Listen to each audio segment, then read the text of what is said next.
मित्रों, क्या आपको पता है कि इंटेंजिबल एसेट्स क्या होते हैं? मतलब सब अब एसेट्स के बारे में तो आपको पता ही होगा कि एसेट्स क्या होता है, स्थायी संपत्ति जिसको बोलते हैं।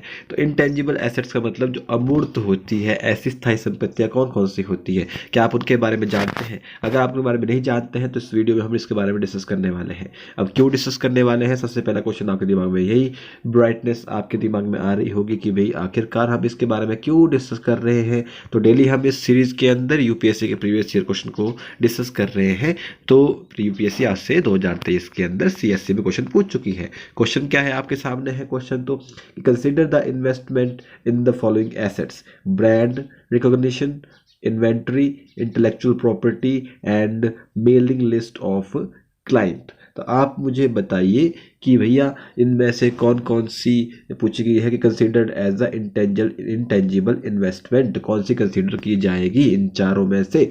तो वो आपसे पूछा गया है क्वेश्चन। तो उसके पहले तो आपको ये पता होना चाहिए कि इंटेंजिबल एक्चुअली में होता क्या। इंटेंजिबल का मतलब होता है अमूर्त। मतलब अमूर्त का मतलब है जो कि देखा नहीं जा सकता, जो छुआ नहीं जा सकता। ऐसी चीज़ों क्या क्या कहते हैं, मतलब जिसका कोई फिजिकल असिस्टेंट या फिजिकल नेचर ना हो, उस चीज़ को क्या बोलते हैं हम? इंटेंजिबल कहते हैं। ठीक है जी, कि ऐसे एसेट्स एसेट जिनका कोई फिजिकल नेचर नहीं होता है को इंटेंजिबल एसेट्स कहा जाता है।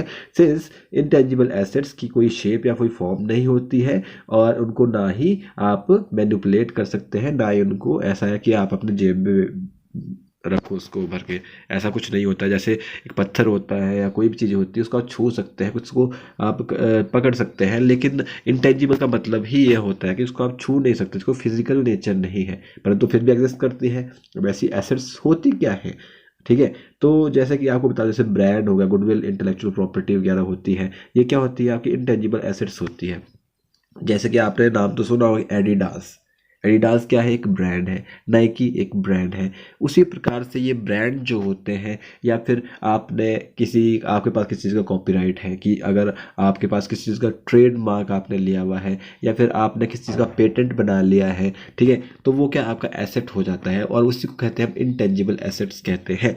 ठीक है, अब पेटेंट का कोई शेप या फॉर्म तो नहीं होता है, ठीक है, ना ही ट्रेडमार्क का होता है, ऐसी चीज़ें होती है, परंतु फिर भी एसेट है कि अगर इसको कोई यूज़ करेगा तो वो आपको उसका बदले उसका क्या पैसा मिलेगा। ठीक है जी, तो ऐसे क्या होता है, इसको बोलते हैं इंटेंजिबल एसेट्स बोलते हैं। कोई फिजिकल फॉर्म नहीं होती है। ठीक है जी, जैसे कि कोई फिजिकल फॉर्म नहीं होती है, ठीक है, जैसे कि ये मैंने आपको बता दिया कि कॉपीराइट वगैरह एटसेट्रा एटसेट्रा। तो बिजनेस जो है, कोई भी बिजनेस है, अपने इंटेंजिबल एसेट्स को क्रिएट कर सकता है या उनको एक्वायर कर सकता है। ठीक है जी, अब वो इंटेंजिबल एसेट्स जो है उसको इंडेफिनिट पीरियड के लिए भी रख सकता है। जैसे ब्रांड नेम हो गया, कि आपको लगातार पूरे जीवन भर चलता रहेगा। ठीक है जी, या फिर डेफिनेट टर्म के लिए होता है, जैसे कोई लीगल एग्रीमेंट आपने किसी दूसरी कंपनी के साथ कर लिया है तो उसको भी क्या कहते हैं? कॉन्ट्रैक्ट कर लिया है, उसको भी क्या कहते हैं हम? उसको भी हम इंटेंजिबल एसेट्स के अंदर ही रखते हैं। ठीक है जी, तो ये जो है बैलेंस शीट के ऊपर आपका नहीं दिखता है जो एक कंपनी का इंटेंजिबल एसेट्स होता है, और ना ही इनकी रिकॉर्ड बुक वैल्यू होती है।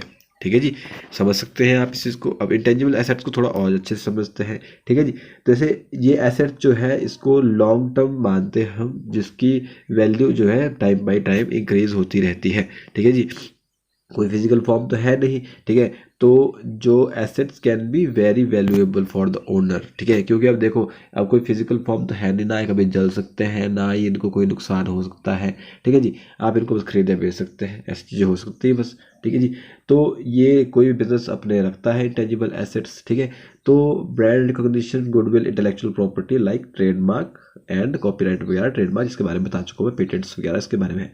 अब कैटेगरी दो टाइप के होते हैं, इंडेफिनिट पीरियड के लिए, डेफिनेट पीरियड के लिए। इंडेफिनिट पीरियड के लिए मैंने बता दिया, जैसे ब्रांड होता है, नेम होता है, जैसे एडिडास का नेम, एप्पल का नेम, एप्पल का लोगो। अब ऑल ओवर द टाइम वो तो कितने टाइम से चलता आ रहा है और चलता रहेगा। ठीक है जी, तो वो क्या हो गया, एक इंडेफिनिट इंटेंजिबल एसेट्स हो जाता है। वैसे ही डेफिनेट पीरियड के लिए जो जिसमें कोई रिस्ट्रिक्शन होती है टाइम की, ठीक है, उसको डेफिनेट पीरियड के लिए बोला जाता है। जैसे आपने किसी दूसरी कंपनी के साथ कोई कॉन्ट्रैक्ट कर लिया है, लीगल एग्रीमेंट कर लिया है, ठीक है, तो आपस में कोई कंपनी लीगल एग्रीमेंट करती है तो वो क्या होता है, एक इंटेंजिबल एसेट है लेकिन डेफिनेट पीरियड का है। अब टाइप क्या क्या है इसके, तो ये डिस्कस कर लेते हैं। जैसे कि पहला है ब्रांड। ठीक है, ब्रांड के बारे में तो मैं आपको बता ही चुका हूँ कि ब्रांड क्या होता है। ठीक है, जैसे कोई भी कंपनी का ब्रांड होता है जिसको मार्केटिंग करने के लिए यूज़ करते हैं कोई भी कंपनी। दूसरा गुडविल।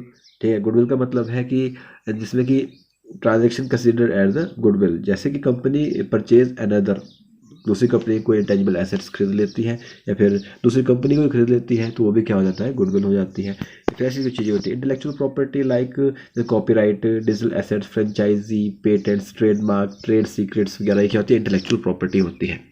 ठीक है जी, तो उसको क्या कहते हैं, इंटेंजिबल एसेट्स कहते हैं। अब इंटेंजिबल इन्वेस्टमेंट जो इनके अंदर इन्वेस्ट की गई है इंटेंजिबल इन्वेस्टमेंट कहेंगे। ठीक है जी, तो अब अमूर्त निवेश जो इन इंटेंजिबल एसेट्स के अंदर निवेश किया गया को अमूर्त विशेष कहते हैं। अब आपको पता लग गया है, क्वेश्चन आपके सामने है। अब इसको हम क्वेश्चन को अटेम्प्ट करेंगे।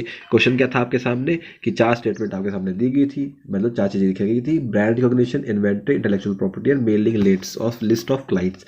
अब पूछा गया है कि इनमें इंटेंजिबल एसेट्स या इंटेंजिबल इन्वेस्टमेंट कौन कौन सी है। ब्रांड रिकॉग्निशन है, इन्वेंट्री भी हो जाएगी, है ना, हो जाएगी ना इन्वेंट्री, इंटेलेक्चुअल प्रॉपर्टी भी हो जाएगी और मेलिंग क्लाइंट भी हो जाएगा, चारों हो जाएंगे नहीं।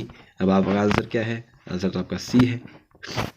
सी क्यों है, क्योंकि 3 ही है इसमें, एक तो इन्वेंट्री होगी, एक आपकी इंटेलेक्चुअल प्रॉपर्टी होगी और ब्रांड रिकॉग्निशन होगी। इनके अंदर जो किया गया है वही जो है, तो इसमें स्टेटमेंट 4th गलत हो जाएगी, आंसर हो जाएगा आपका सी। ठीक है जी, बौद्धिक संपदा नहीं, केवल 3 स्टेटमेंट इसमें क्या है, सही हो जाएगी।